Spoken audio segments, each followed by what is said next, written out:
मैं हूं लैबा अब्बासी और आप देख रहे हैं देसी स्पोर्ट्स पे क्रिकेट कैप्सूल्स बाय लैबा अब्बासी। अगर अभी तक आपने इस यूट्यूब चैनल को सब्सक्राइब नहीं किया तो क्या करें, जल्द से जल्द इस यूट्यूब चैनल को सब्सक्राइब करें ताकि आपको स्पोर्ट्स के हवाले से लेटेस्ट अपडेट्स मिलती रहें। पाकिस्तान में पॉलिटिकल सिचुएशन बहुत ख़राब चल रही है भाई साहब। सिग्नल्स का बहुत मसला आ रहा है। ठीक है, पहले इस्लामाबाद में ये ड्रामा रचाया गया, अब यही ड्रामा जो है वो लाहौर में हो रहा है। इस पूरे पॉलिटिकल ड्रामे, पॉलिटिकल क्योस के बीच में हम एक आम इंसान को, इंक्लूडिंग यू, इंक्लूडिंग मी, कितने मसाइल का सामना करना पड़ रहा है ये ना बाहर बैठे हुए लोग नहीं जान सकते। बिकॉज ये सिर्फ वही लोग जान सकते हैं जो रोज़ का उनका काम है कि यार उनको रोज़ काम करके देना है। They have to earn money for their respective families. तो पाकिस्तान में पॉलिटिकल सिचुएशन बहुत ख़राब है, लेकिन this channel is not related to political discussions. So let's start off with our usual cricket debate. Welcome back to another episode of Cricket Capsules. This is Laiba Abbasi, and today we are actually going to be talking about two particular things, which is Pakistan women's cricket team and India versus Bangladesh का पहला T20 हुआ। 3 match T20 series है, जिसका पहला T20 match जो है वो ख़त्म हो चुका है। दूसरा T20 मैच जो है वो आज खेला जाएगा। ठीक है, और इस T20 मैच में क्या होगा वो ना आप जानते हैं ना मैं जानती हूँ, but yes, you and I know one fact and that is कि पिछले मैच से इंडियन टीम है। ये तो आप भी जानते हैं, ये तो मैं भी जानती हूँ, इसमें कोई शक व शुबात की बात है नहीं। ठीक है ना, लेकिन इंडियन टीम को ना यार day by day, if you notice the fact, उनकी जो मैनेजमेंट सॉर्ट ऑफ थिंग है ना, वो कहते हैं ना कि मैनेजमेंट अगर आपकी बहुत अच्छी हो तो आप आसमान को छू लेते हैं। मैनेजमेंट अच्छी होना एक बहुत बड़ी बात है, बिकॉज मैनेजमेंट आज नहीं आपको फ़ायदा दे रही, कल आपको फ़ायदा sooner or later it will give you in your life, because this is how it is, this is how important management term is. और वही इंडिया को हो रहा है अब।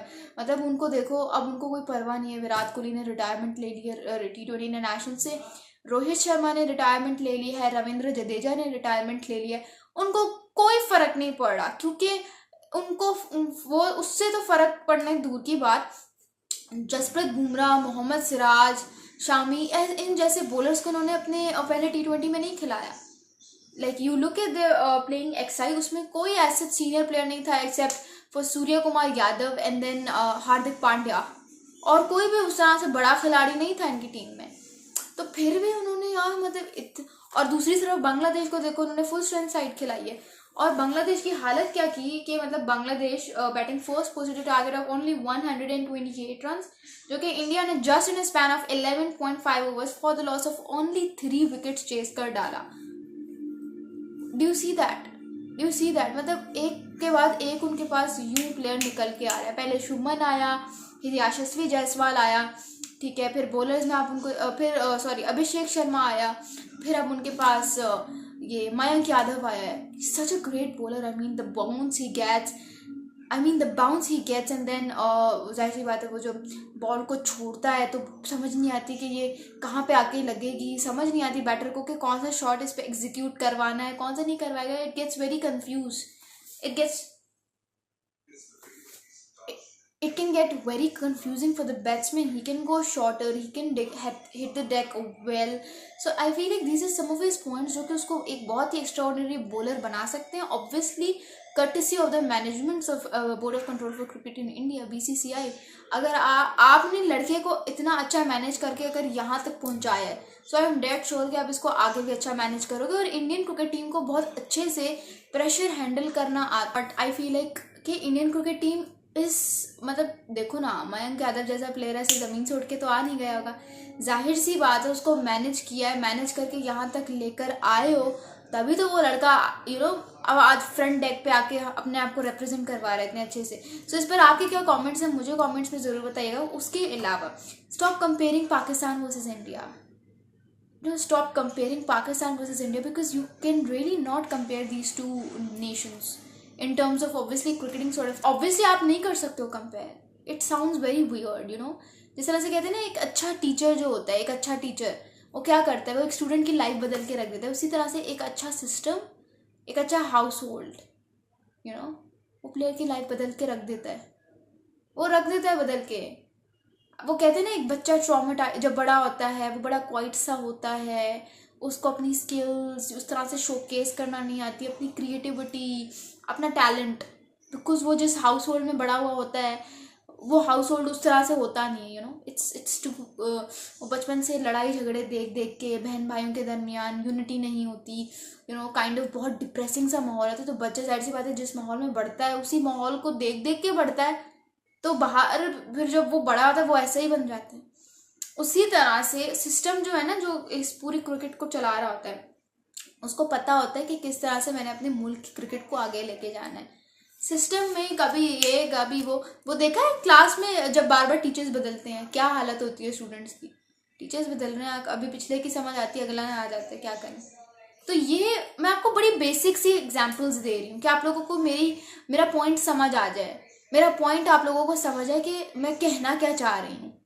मैं सिर्फ इतना कहना चाह रही हूँ, जब तक आपके सिस्टम में स्टेबिलिटी नहीं होगी, जब तक आपके सिस्टम में इनजस्टिस होता रहेगा, आपके प्लेयर्स, आपके क्रिकेटर्स कभी भी फ्लरिश नहीं कर पाएंगे, चाहे वो अपनी तरफ से जितना मर्जी कोशिश कर लें। लेकिन जिस सिस्टम के अंडर वो परफॉर्म कर रहे हैं, अगर वही ठीक से काम नहीं करना चाहता तो फिर क्रिकेटर्स की क्या गलती है? खुद बताओ मुझे, बस इतना सा बता दो।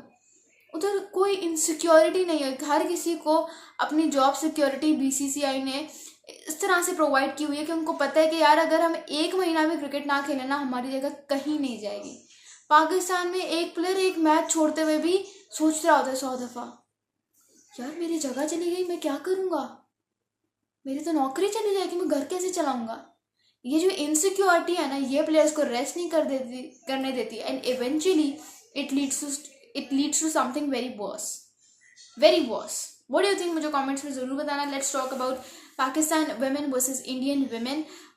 बहुत वन साइडेड और डोमिनेंट तरीके से इंडियन वेमेन ने पाकिस्तान वेमेन को ये शिकस्त उनके नाम की। हालांकि Indian women started of their world cup campaign with a defeat against New Zealand, and Pakistan started it off with a win against Sri Lanka. अब पाकिस्तान का बड़ा मैच है दूसरा, which is against Australia on Friday 11 October. It's my birthday and it's going to be a very tough and it's going to be a very good competition. Let's see क्या होता है। उसके अलावा मुझे ये कहना था, इंडिया वर्सेस पाकिस्तान विमेंस पे अगर थोड़ी बात की जाए, पाकिस्तान ना उनको बस थोड़ा सा अपना बैटिंग ऑर्डर ठीक करने की ज़रूरत है। इट्स जस्ट उनका बैटिंग ऑर्डर ठीक होने की ज़रूरत है। Players need to know their job. अगर टॉप ऑर्डर बैट्समैन, उनको पता होना चाहिए कि उनको क्या करना है। मिडिल ऑर्डर में जो आ रही है उनको पता होना चाहिए उनका रोल क्या है, ठीक है। ये कुछ बातें। अब सिर्फ 105 रन का टारगेट था, इंडियन वुमेन ने उसको 2 मिनट में चेज करके डाला। उन्होंने कहा ये भी कोई टारगेट है, तो इतनी सी बात थी बस। तो मुझे लगता है बैटिंग ऑर्डर में स्टेबिलिटी और सबको अपने रोल्स पता होना चाहिए। अगर आप लोगों ने मैच देखा तो मुझे कमेंट्स में ज़रूर बताइएगा that what do you think. Thank you so much. This is Laiba बासी साइनिंग ऑफ। अल्लाह हाफिज़।